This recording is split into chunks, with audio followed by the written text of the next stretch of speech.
What's up, YouTube? Welcome everybody back to the channel. It's Darth Santos here with another exciting Elder Scrolls Online video.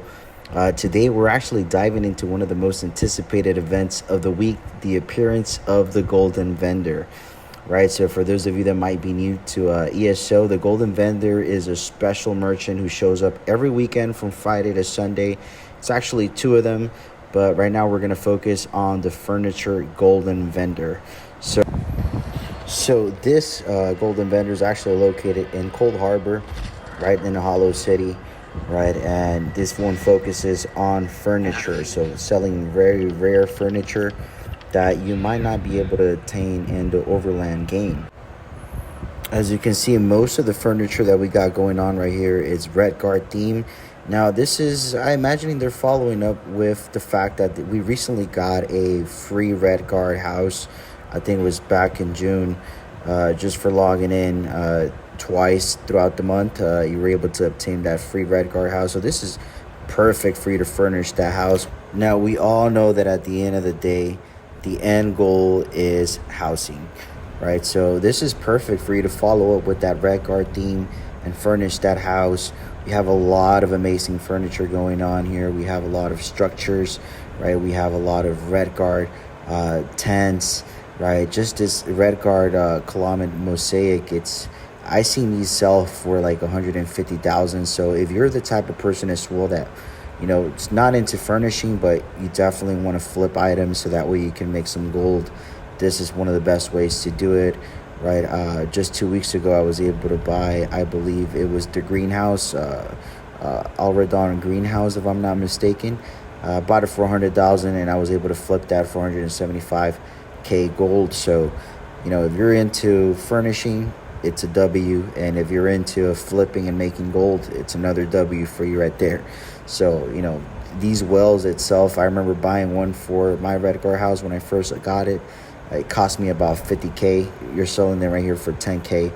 It's a no-brainer, right? These are very, very affordable pricing compared to what people are selling it on the guild traders. So I recommend that you definitely check it out, right? Take advantage of it, because the Golden Vendor will leave after Sunday. This is only for the weekend, and next weekend we might have different stuff. I believe last weekend we also had a couple of Hugh Baines furnishing items. So this is beautiful. Look at this Redguard window iron lattice. Even has a lighting effect there. So, you know, take advantage of it, guys. 20K is not a bad price. Now, moving forward to the next Golden Vendor, right? This is another special merchant who shows up every weekend from Friday to Sunday as well, offering exclusive and rare items that you don't want to miss. Now, these can be monster items. These can be jewelry as well from other sets that you can find within the game that sometimes can be difficult to obtain, but sometimes, you know, they might be worth it, they might not be worth it. So we need to see exactly what they're offering, just in case you don't know where you can find a Golden Vendor. The Golden Vendor is in Cyrodiil, right? So depending on your alliance, the Golden Vendor, if you are a Ebonheart pack, you can find it actually in the Southern Morrowind Gate. Of course, for the Aldermere Dominion, you can go ahead and find it on the Western Elsewhere Gate. And for the Daggerfall Covenant, you can actually find a Golden Vendor at the Northern High Rock Gate, right? So definitely want to go ahead and check them out so that way you can see what they have.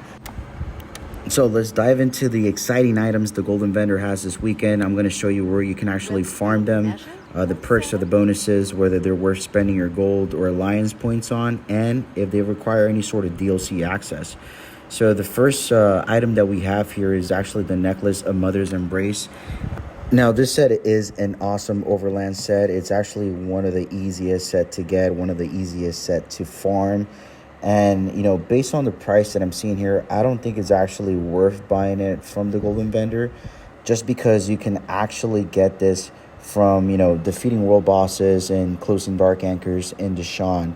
And this is one of the most sought out for sets for beginners, especially that, as I mentioned, is very easy to farm. You know, they drop like flies in Deshawn, and, you know, it does have a really good bonus whenever you have a certain amount of items equipped As you can see, you get, maximum stamina, critical chance, you get extra weapon and spell damage, extra critical chance. This is also a great set for building a sneak build, but you can actually buy this ring for a fraction of the price at any guild trader or farm it, and then the tempering materials is probably going to cost you about 33,000 gold in order for you to temper it and turn it legendary. So save your resources, guys.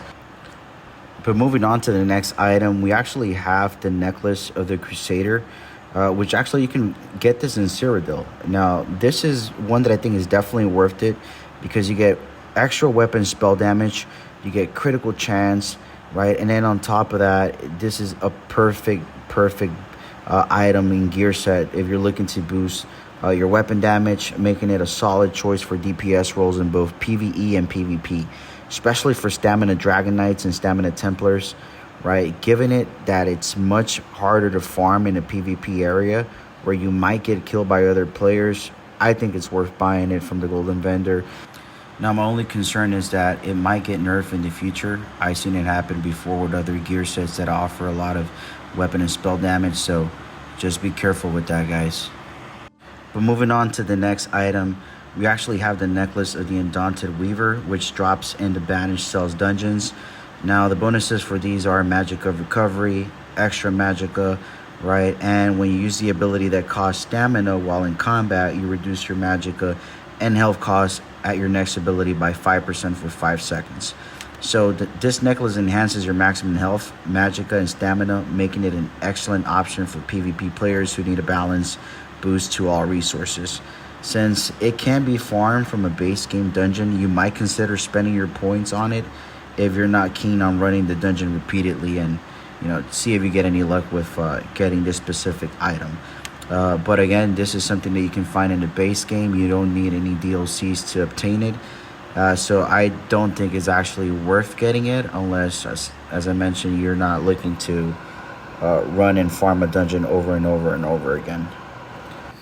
Now, lastly, we have the Plague Doctor's necklace, which is also farmable in Deshaun.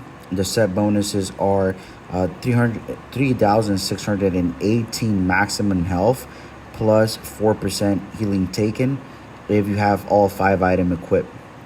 Now, the item is perfect for tank builds due to a significant health bonus, making it ideal for classes like Dragon Knight or Warden tanks. Now, similar to Mother's Embrace, you can actually farm this in Deshaun. They drop like flies, or you can just go ahead and buy them at a guild store, right? It's going to be way cheaper, a fraction of the price of what you actually pay here, as well as if you buy the tempering materials to turn it legendary. So don't spend your resources on this unless you really want it, but AO might tell you what to do with your gold, right? Now let's talk about the monster sets available this weekend. The Shortthorn set includes the Shortthorn Geist, Mask, and Visage. Now you can actually farm this item by defeating Shortthorn in Olden Hollow 1 dungeon, which is part of the base game. So the set bonuses are, if you have one piece of item, you get 1,096 maximum Magicka. And with 2 items, when you use a heal ability, you have a 33% chance to summon a Strangler sapling that heals you and an ally for 16,709 health over 6 seconds. Now, this effect can occur once every 10 seconds and scale off higher your maximum Magicka or stamina. Now, this is an excellent set for healers, providing a powerful healing bonus that's perfect for Templars and Wardens. So if you're a healer in need of a reliable healing set, this might be worth your points if you don't want to farm the dungeon. Again, you can actually get this from the base game. You don't need any DLC access. So, if you want to buy it, you can definitely go ahead and do so. If not, then you can actually get it with the Undaunted keys. Keep in mind, if you do the Undaunted, you can actually go ahead and buy this or obtain it from the Undaunted store. Of course, by getting the box, and it's just like a mystery box, so it's random, so you might have luck with it, but I'd rather just spend my Undaunted keys than spending actual resources for this. And then for the last monster set that we have is the Stonekeeper set. Now, you can obtain these pieces by defeating Stonekeeper and Frostvolt, but you will require the Raftstone DLC or ESO Plus. So if you don't have ESO Plus, you don't have that DLC, I think it's definitely worth getting, right? This one adds 548 maximum stamina, 548 maximum magicka, 603 maximum health. And when you block an attack, you gain an energy charge stack. When you gain 6 charges, you release the energy, restoring 2,393 stamina, magicka, and health. So after releasing the charges, you cannot regain new charges for 14 seconds. So this set is fantastic for tanks, offering bonuses to resistance and resource management, making it a great choice for Dragon Knight and Necromancer tanks. So given its usefulness and the difficulty of the dungeon, I think it's worth considering purchasing if you do have the points or the gold. So just to give a quick recap, again, we have several different items. Most of these items you can actually get within the base game. So I don't really think that this golden vendor for this week was actually worth it or is worth it. But then again, to each his own, right? If you feel like you really want that piece, if you have the resources, you got the money, you got the points, hey, go ahead and get it. But again, these are items that you can farm, or you can just go ahead and buy them at the guild trader stores. Me personally, I'm not going to be spending any alliance points or any gold on any of these items, since I don't think they're worth it. And since I do have ESO Plus, I can just farm the Stonekeeper's Helm, which I think I already have it. So that's it for today's video on the golden vendor in ESO. I hope you find this guide helpful, right? I hope you are excited as I am to see what's going to be happening next week. What are we going to see? I want you to write down in the comment. Let me know what you would like to see in the golden vendor for next week, right? And let me know, are you excited about the items that are showing up this week? Are you going to cop any of these items? And if so, I would like to know in the comment below, letting me know what items you're hoping to snag from the golden vendor. Thanks for watching, and happy treasure hunting, guys, and see you next time. Feel free to subscribe, feel free to like and share. I hope you guys have a beautiful day and night, or night.